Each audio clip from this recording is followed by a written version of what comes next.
Ini jalan lurus dak menuju Hajar Aswad. Dan orang yang berkumpul itu membelah semua. Grek. Aku neng buri batinku jancuk wirite opo iki. Nyun sewu tenan iki. Itu respon saya pertama. Asu iso ngene iki wirite piye iki? Bajingan. Yo aku ora rada lali nang ngarep Ka'bah ku ya.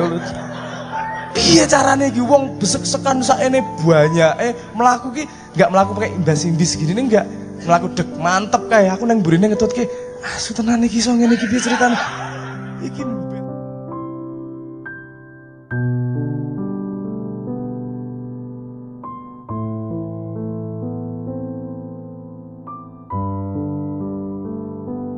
Jangan lupa subscribe Kajian Kiai.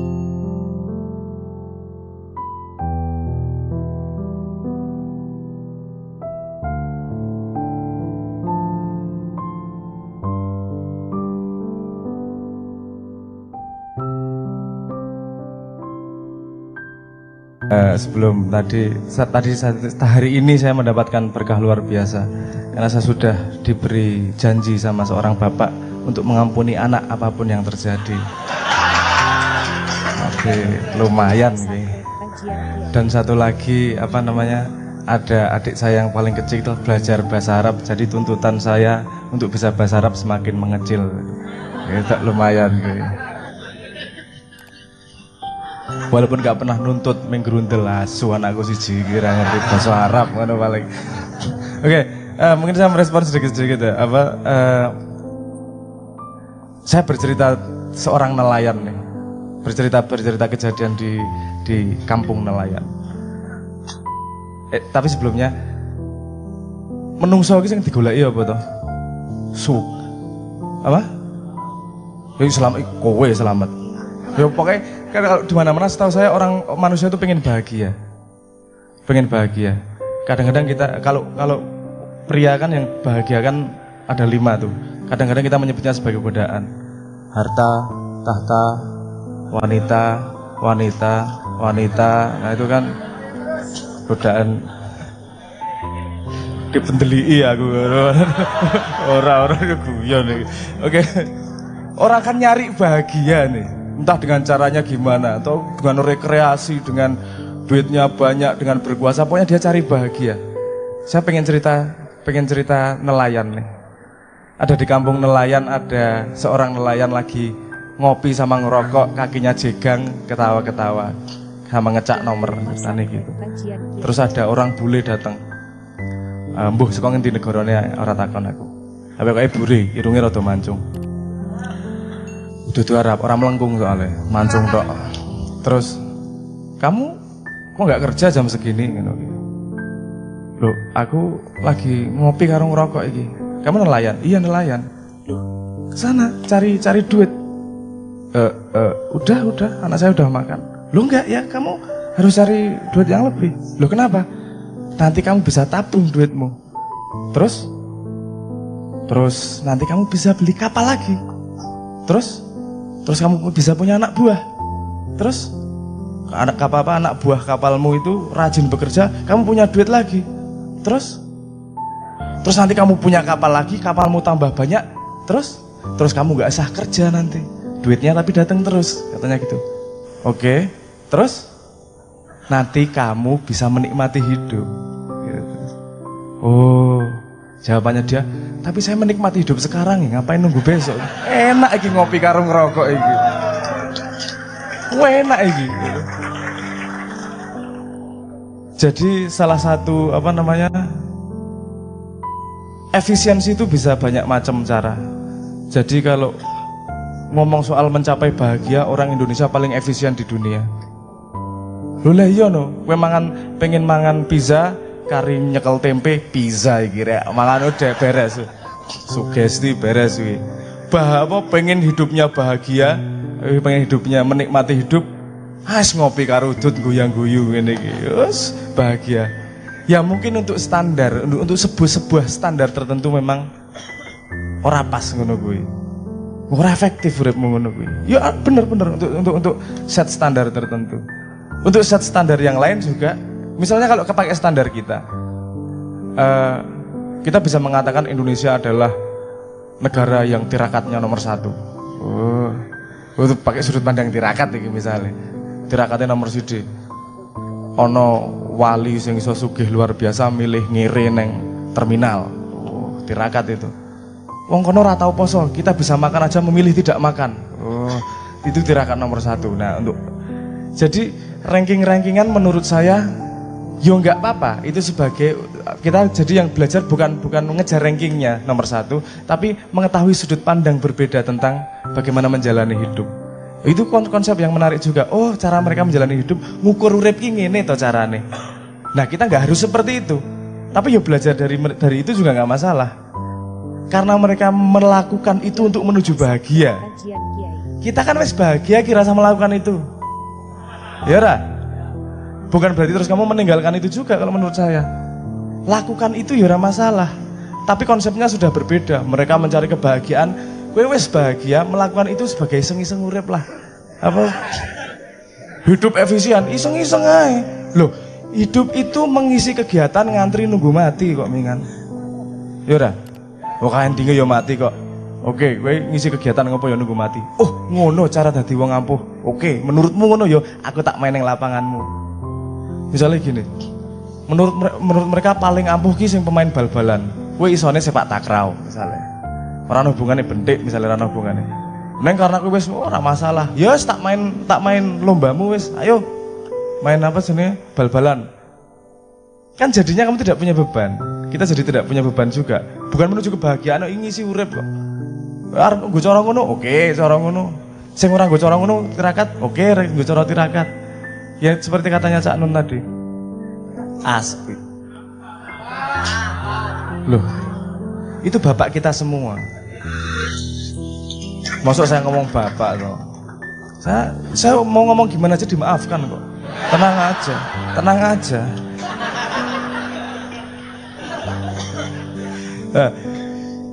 Betapa banyak sudut pandang di dunia, betapa banyak cara menjalani hidup di dunia. Kalau dulu kita pakai konsep kebenaran, konstruksi kebenaran dan gajah, ngono kuwi. Kita bisa semakin kita banyak belajar persepsi, semakin kita lengkap menghadapi dunia. Oke, efektif, ayo kita belajar efektif, belajar efisien, itu bagus. Kalau itu menuju kamu lebih berguna untuk manusia yang lain. Gue harap, tepuk tangan sih rapopo. Ora rasa. Ragu-ragu, jadi wong aja setengah-setengah. Oh, tapi gue bisa jadi ranking 1 untuk orang paling setengah-setengah di dunia. Ora masa iso ae digawe ranking enggak. Oke.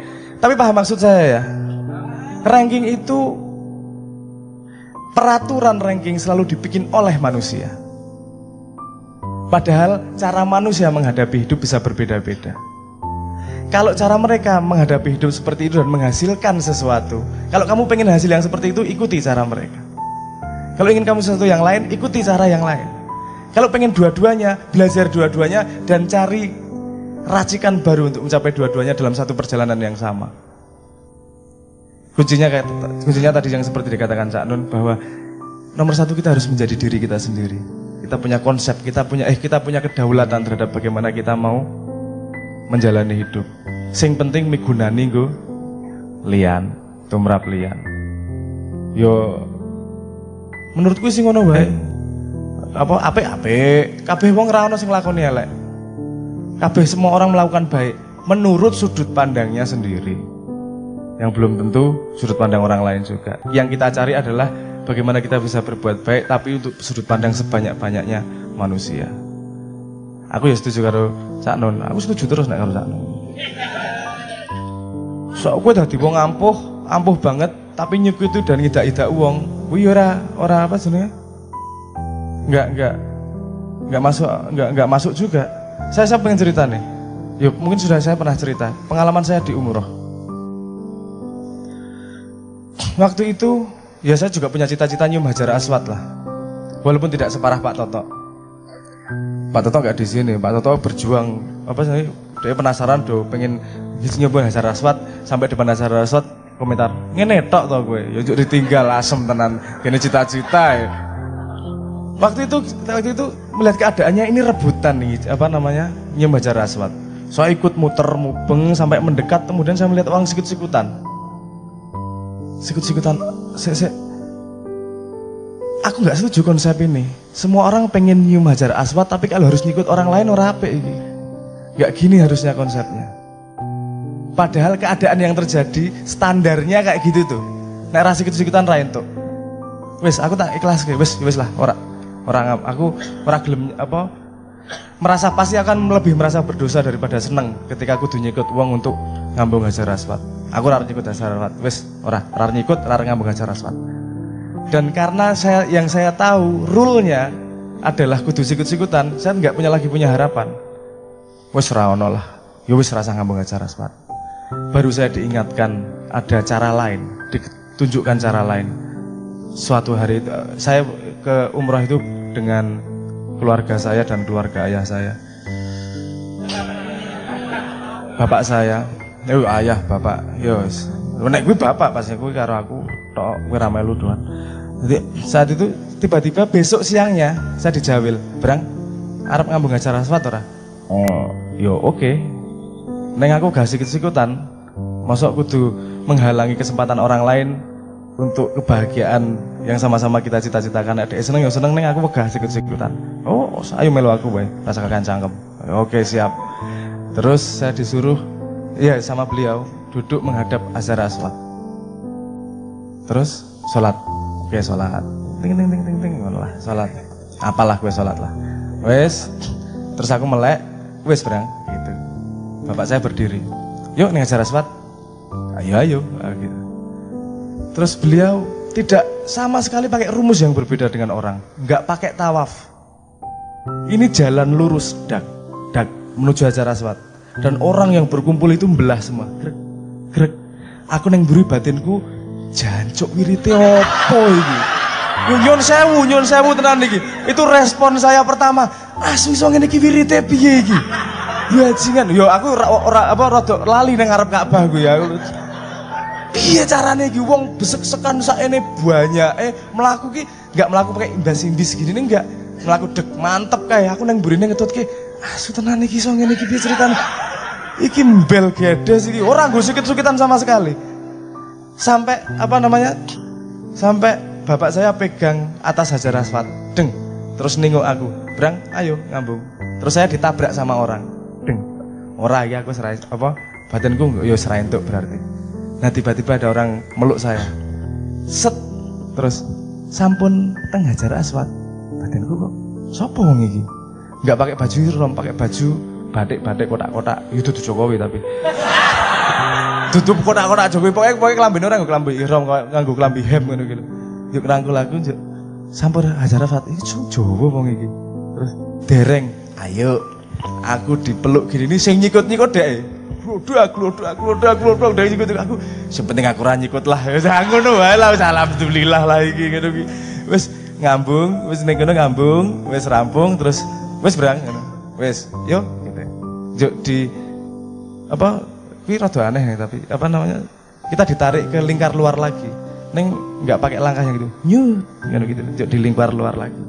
Kaya di cangking. Ana sing nyengkiwing ngono lho. Kayak kucing dijengkiwing gitu. Berat di luar terus muter kita. Terus muter muter tawaf. Terus aku mau rada arep takon wirite iki rawani to. Sekejap wis seneng dhisik terus ngobrol. Rada ngobrol politik, rada ngobrol apa. Njuk ana ibu-ibu jamaah haji Indonesia. Mas Leto ya, foto dulu. Batinku Ka'bah, bajingan Ka'bah. Kowe sing arep foto karo Leto iki lho, kowe bekas skala prioritasmu suwe. Piye to cerita? Ya oke lah, ya wis ra apa-apa lah. Iki aku isine mosok ning ngarep Ka'bah, Mas Leto boleh foto selfie matane. Isin aku rek, sangat malu. Terus aku wis lah minggir lah karo bapakku njuk mubeng meneh, njuk ngomong panjang lebar yang ngomong membahas sesuatu. Terus aku sempet takon, apa sebenarnya? Ora ana wiritan apa dongane? Ngene iki ndonga. Aku kelingan iki mau iso mbelah lautan manusia ya wis lah rawane aku mengene digetak ra iso mlaku aku. Ya wis akhirnya selesai kejadiannya. Nah, itu banyak pelajaran di situ, di tulisan keajaibannya. Tapi cara mencapai sesuatu bisa sangat bermacam-macam. Banyak cara yang tidak kita ketahui untuk mencapai sesuatu. Tidak hanya banyak jalan menuju Tuhan, banyak jalan menuju apa yang pengen kita 7. Ono jalan alternatif, ono jalan tol, segala macam, banyak cara. Ono jalan pintas dan seterusnya, banyak macam. Tidak hanya satu macam. Jangan sampai kita terjebak kepada hegemoni dunia bahwa cara mencapai kebahagiaannya hanyalah satu cara. Kita sebagai orang Indonesia dengan cara kita sendiri bisa menemukan apa yang mereka ingin capai.